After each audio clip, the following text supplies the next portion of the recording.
বিরোধীরা এখন অভিযোগ করেন যে বাংলা মানেই দুর্নীতি। আরো দুর্নীতির খবর রয়েছে, যেমন হাওড়ার গাদিয়ারায় ফেরি সার্ভিসেও দুর্নীতির অভিযোগ।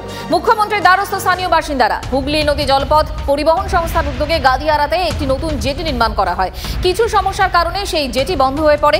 অভিযোগ, বন্ধ জেটি থেকে অনলাইনে টিকিট কাটছেন পরিবহন সংস্থার কর্মীরা। যাত্রীদের থেকে টাকা নিয়ে টিকিট না দিয়েই পারাপার করানোর অভিযোগও তুলেছেন স্থানীয়রা। চাপটাক যাইতা কালকে চেয়ারম্যান সকলেই এসেছিল, এসেই দেখে গেল, জেটি বেটি দেখলো যে এই জেটির সেট ভাঙা কেন। এখানে যে ইনচার্জ সে কোনো গ্রাহ্যই করে, টিকিট এই জেটিতে থাকবে, ওখানে যেরকম আগের টিকিট ছিল আগের টিকিটই ছাড়া হবে। এ ধরনের কোনো অভিযোগের সত্যতা নেই। স্থানীয় বিধায়কও ছিলেন, এনকোয়ারি করেছেন, তদন্ত করেছেন। যারা অভিযোগ জানিয়েছেন তাদের ফার্স্ট অ্যাপ্লিকেন্ট যে ছিলেন তাকেও ডেকেছিলেন, আরও 2-4 জনকে ডেকে তাদের জেনেছেন যে না, ব্যাপারটা পুরো ফলস। আর আমি ব্যক্তিগতভাবে জানি আমার বিরুদ্ধে রাজনৈতিক প্রতিহিংসা ছাড়া আর কিছু না। বিরোধী দল বলতে পারেন, আমার দলের মধ্যেও থাকতে পারে, তারাও কিছু চাচ্ছে হয়তো। সে নিজে এসে স্বীকার করলো যে কমিটি এসেছিল সে তার কাছে যে এটা আমার সই নয়, আমার নামে মিথ্যা অপবাদ দিয়ে যারা পিটিশন করেছে পরিকল্পিতভাবে একটা চক্রান্ত করে এই পিটিশনটা হয়েছে। এই রকম কোনো কাজ যা লেখা হয়েছে গর্বে সেরকম কাজ এই হাওড়া জেটিঘাটে হয়নি। এবার আপনাদের আসানসোলের একটা ছবি দেখাই। প্রায় 30টি গ্রামে যাতায়াতের ভরসা একটি মাত্র বাসের সাঁকো, সেটাও নড়বড়ে। দামোদরের ওপর জরাজীর্ণ সেই সেতু ধরেই চলে নিত্যদিনের ঝুঁকির পারাপার। বর্ষায় সেতু ভেঙে গেলে ভরসা খেয়ে আর পারাপার। ভোট আসে ভোট যায়, কিন্তু এই করুণ ছবি বদলায় না। বর্ষা এলেই দুর্ভোগও ফিরে আসে বছর বছর। সেতুর এপারে পশ্চিম বর্ধমানের আসানসোল আর অন্য পারে বাঁকুড়া। এই পথ দিয়েই যাওয়া যায় পুরুলিয়াতেও। ভাবুন, এত গুরুত্বপূর্ণ একটা পথ, কিন্তু সেদিকে কেন নজর নেই প্রশাসনের? এবার পাকা সেতুর দাবিতে সরব হয়েছেন স্থানীয়রা। এই সেতুটা নিয়ে সাধারণ মানুষের দুর্ভোগের শেষ নেই, পাল্লা দিয়ে চড়ছে রাজনীতির পারদও। আসানসোল দক্ষিণের বিজেপি বিধায়কের দিকেই দায় ঠেলছে তৃণমূল।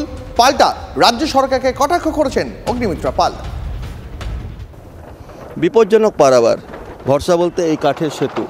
এইভাবেই সবাইকে যেতে হচ্ছে কাঠের উপর দিয়ে।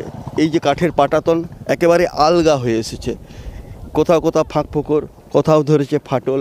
আর এই ফাটল উপর দিয়ে আমরা দেখতে পাচ্ছি অটো হোক, টোটো, মোটর বাইক, সাইকেল, এইভাবেই সবাইকে কিন্তু যেতে হচ্ছে।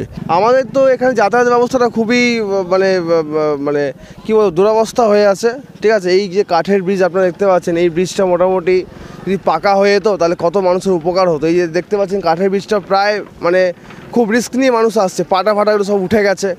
তো এটা যদি পাকা ব্রিজ হতো খুব ভালো হতো। বাকি মানুষরা যারা যাতায়াত করে তারা তো প্রাণের ঝুঁকি নিয়েই চলে। আমরা টিভিতে প্রায় দেখি এখানে ব্রিজ ভেঙে দুর্ঘটনা হয়েছে, ওইদিকে হয়েছে। তো এখানকার মানুষগুলো যারা যাতায়াত করে তাদেরও তো একটা সমস্যা, প্রাণের ঝুঁকি নিয়েই তারা হয়তো চলছে সব সময়। বিহারীনাথের উদ্দেশ্যে আসি, এই ব্রিজটা হওয়ার পর থেকে আমাদের একটু সুবিধা যদিও হয়েছে।